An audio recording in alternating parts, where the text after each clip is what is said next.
Sanibonani guys, igama ngiNqobile Niphathela Mazibela eYitonga ngomhla ka-4 September. Namhlanje-ke bekuwusuku la umndeni wakoDladla uzama ukulungiselela phela ukufihlwa kwindodana yabo uNkosinathi. Uma wakhona-ke umtshelile ubaba webakhaya ukuthi lalela, namhlanje kuzofika umndeni wakoMagwaza bengicela bandla ukuthi wehlise umoya. Kodwa-ke guys, uDladla-ke uzamile kona ukuyibamba ngoba phela bengafuni ukona usuku olubaluleke kangaka lokufihlwa kwendodana yakhe. Uthe nje ufika umndeni wakoMagwaza, uSanele aka uBanele ubekade ebhekise ikhanda phansi esaba phela ukuthi mhlawumpe uzomane nje amhlambalaze futhi uDladla phambi kwabantu, kodwa-ke akakwenzanga lokho. UMakhumalo-ke bekuyena-ke okade ekhuluma amazwi ecupha isisoka esho ukuthi uzizwa kanjani ngokudlula emhlabeni kukaNkosinathi. Ubeshona nokuthi-ke umndeni wakoDladla uxole bandla alwehlanga olungehlanga, wawutshela nanokuthi ababodwa kukona konke lokho. Wathi musa ukuzenzisa nje wena, asidinge xolo lwenu, kusho uDladla onhliziyo yakhe iphukile. Kodwa-ke bekungcono ngoba ilona kuphela izwi alikhiphile lelo, akavaze akhombise ukuba nodlame kuwona umndeni wakoMagwaza emva kwalokho. Umane nje uMakhumalo wawesikhwameni guys, wakhipha imvilophu egcwele isishuqulo semali. Hhayi, umama wekhaya umane wabonga wancongcoza. Kodwa-ke ubaba wekhaya ubone sengathi nje kwayile mali ayilutho uma iqhathaniswa phela nomphefumulo wendodana yakhe. Uyilethile-ke imali-ke uMakhumalo washo ukuthi lokhu ucela nje ukuthi basule inyembezi ngakho, ngoba iy'nyembezi lezi abay'khalayo nabo bakhala kanye nabo. Hhayi-ke guys, uthe sebebuyelile-ke endlini-ke, uBanele ubelokhu embongile uMakhumalo ngokuthi acuphe isisoka akhulume ngolimi olunesizotha nolududuzayo kumndeni wakoDladla. Wabonga kakhulu ukuthi uzamile konke okusemandleni akhe ukuthi awugcine loya mndeni ukwazi ukuthelelana amanzi nomndeni wakhona koMagwaza. Hhayi-ke guys, emva kwalapho-ke uhambile uBanele waya kumfowabo uSanele eyomxoxela phela iy'ndaba zokuthi umndeni wakoMagwaza nomndeni wakoDladla usuyazama ukuthi uthelelane amanzi. Hhayi, wajabula-ke naye uSanele, wabuza ukuthi uzama uMbali yena unjani. Wathi hhayi, uyazama bandla ukuqina, u-strong kakhulu uMbali, ungakhathazeki bafo. Nami wonke amazwi engikuthembise wona ukuthi ngizogcina izinto zilungile phakathi kwekhaya, ngiyaqhubeka ngibambelele kuwona, ngeke ngize ngikuphoxe mfowethu. Hhayi, wajabula-ke uSanele ebona ukuthi noma ey'khotha amanxeba kunzima eseyinhlungwini, kodwa at least iwele lakhe liyakwazi ukuthi limlwele izimpi zakhe. Guys, akupheli-ke lapho, laphaya koNtanzi uZama-ke bekade ehleli nobaba wakhe ngaphandle emnyango. Hhayi impela behla, kodwa-ke uNtanzi guys usaqhubeka nokuloke amchukuluze uZama, efuna phela ukuthi amkhulumise ngenkani. Ushilo-ke lokhu wathi ucela bephume beye eThekwini beyongcebeleka beyodla u-ice cream. Wabona uZama ukuthi oho, seqalile futhi lo baba, kade emcela izinto ukuthi azenze enqaba uZama akezwa lo baba, akafuni nhlobo ukuthi amyeke. Hhayi, waqhubeka-ke uNtanzi washo ukuthi mntanami ngifuna sincokole sikhulume iy'ndaba zakudala kube mnandi. Wamane wathi uZama baba bengicela ungiyeke phansi bakithi. Hhayi, wena udayise ngami, yabona nje sikhuluma nje nawe ukube nje ngampela kugcine kuphumelelile mina ngamshada uGadla, ngabe ngiyahlukumezeka. Ngithi manje ngabe useqalile uyangihlukumeza, iyona nto bekade uyifuna ngithi leyo.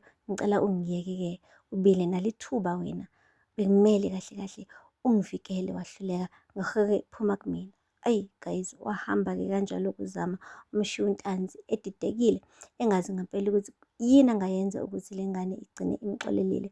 Akasazi noma athenge ibhanoyi, noma athenge ibhayisikili, noma athenge, ngoba izolo phela uthenga imoto, kwayileyo moto ayivazi i-appreciate-we uZama.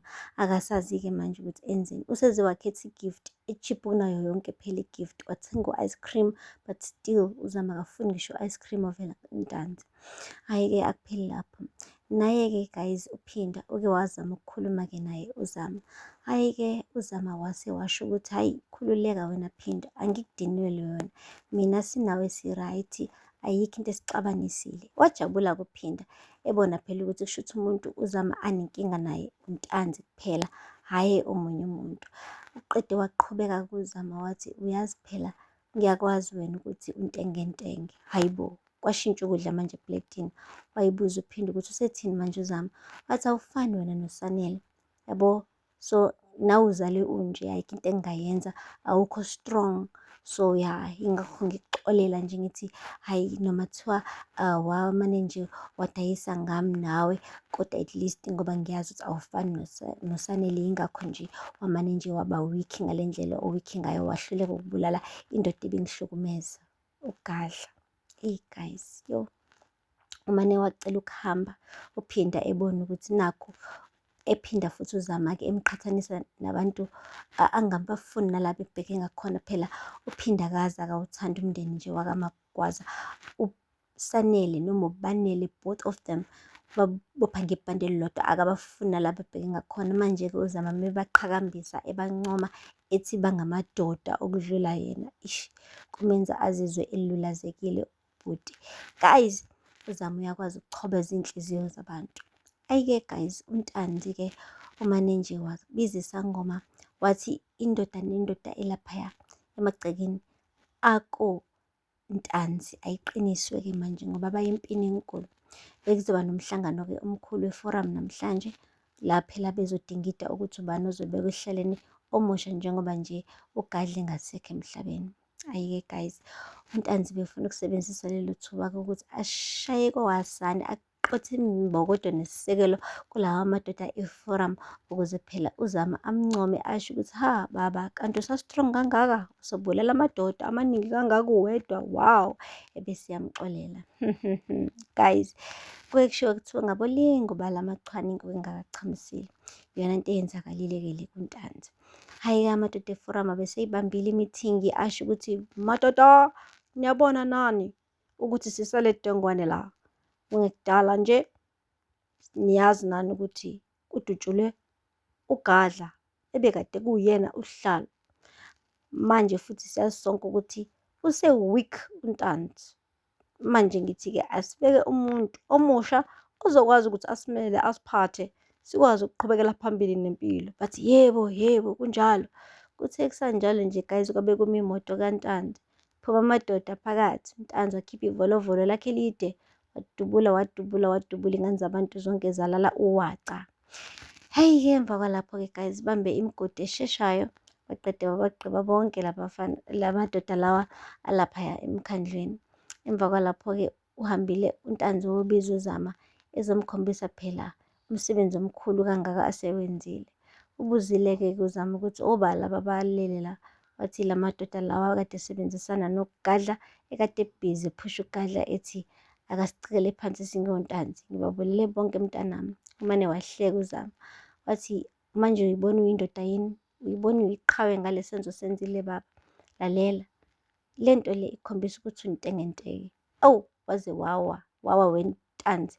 Yabona mina iyodwa into ebengiyifuna kuwena, bengifuna nje ukuthi ungikhombise uthando. Ngosuku lokuqala mhla kufika uGadla ethi ufuna ukushada nami, bekumele umbulale, qede ngaye, ukhombise ukuthi uyangithanda, ukhombise ukuthi uyangivikela. Ngoba kwakuhlula lokho-ke, khohlwa yimina, futhi ayikho into ongayenza naneyodwa eyoke ingenze ngikubone ngathi wena uyiqhawe la empilweni yami. Waqeda wancapha wahamba. uNtanzi laduma kakhulu ikhanda, esengazi manje ukuthi enze njani. Useze wabulala iy'ngane zabantu, obaba bemizi. Eyi, amadoda anamakhosikazi, ethi wenzela uzama, kanti uzama uzombona engathi u-weak worse emva kokwenza lesi senzo. Guys, kushubile. Phela lapho-ke amazwibela namhlanje, ningakhohlwa ukusubscribe and like and comment. Until next time, bye. Sanibonani guys, igama ngiNqobile niphathela amazwibela eThonga ngomhla ka-4 September. Namhlanje-ke bekusuku la umndeni wakoDladla uzama ukulungiselela phela ukufihla indodana yabo uNkosinathi. Uma wakhona-ke umtshelile ubaba webakhaya ukuthi lalela, namhlanje kuzofika umndeni wakoMagwaza, bengicela bandla ukuthi wehlise umoya. Kodwa-ke